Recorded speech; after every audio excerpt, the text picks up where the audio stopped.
Mr. Wickremesinghe, you didn't investigate. We just talked about the Rajapaksas for war crimes. Some people say you should be investigated. During the early part of the civil war, the Sri Lankan government faced an uprising, as you know, from the JVP, a leftist group whose current leader is now the president. There was this government commission of inquiry that found that in the late 80s, you were, quote, a main architect of securing a housing complex that was used for the purposes of illegally detaining, torturing, and killing individuals linked to the JVP. The government inquiry reported that you, quote, to say the least, knew it was being used for illegal detentions and torture while you were living and working there.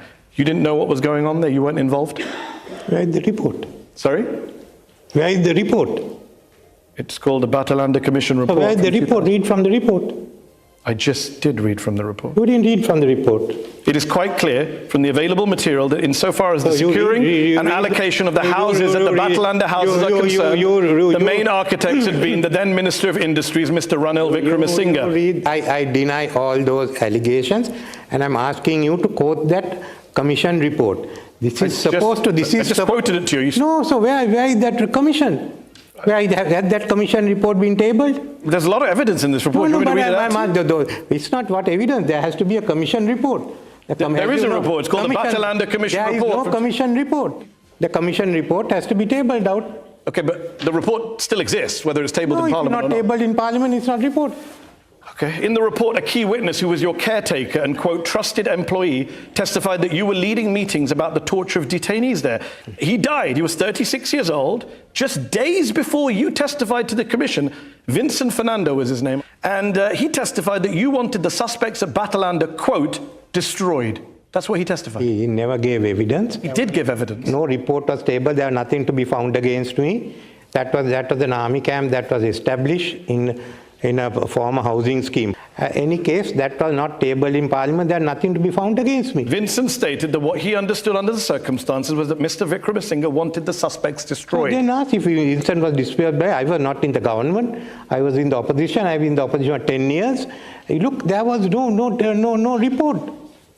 So you are quoting, if there's a report. You were the Minister of Industry. Look, but I'm telling you, there's no report. I do have a report, but I've just literally read from no it. Report. Let's bring in Francis Harris, former BBC correspondent. Francis, what do you make of what you're hearing about Batalanda? What is the lack of accountability from Batalanda, the civil war? What does it mean in your view? I'm flabbergasted. I mean, I have a copy of the report here. It says printed by the order of the government. I'm sorry, but there is a report. It was not tabled in Parliament report in English and stand by it. පාස්කු ප්‍රහාරයේ විමර්ශන පිළිබඳවදී Ranil Wickremesinghe මහතාගෙන් ප්‍රශ්න කෙරුණා.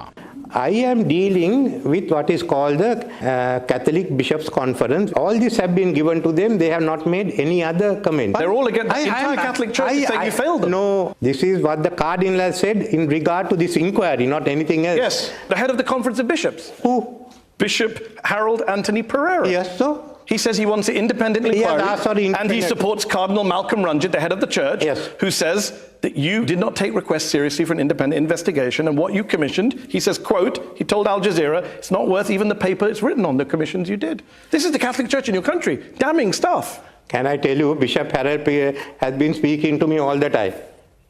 If he has said this, I know that. We know the politics of the Catholic Church. The politics of the Catholic Church. They lost hundreds of people in suicide attacks, and you're obsessed with it. We know that. It's a question. Is everything a game to you? Sorry, you're going off your head at this rate. I appointed a committee which no one... And quote, the committee was not worth the paper it was written on. That's the head of the Catholic Church in your country. You know, all nonsense he's talking of. Justice Imran. The head of the Catholic Church is talking nonsense. Yes. I just want to be clear.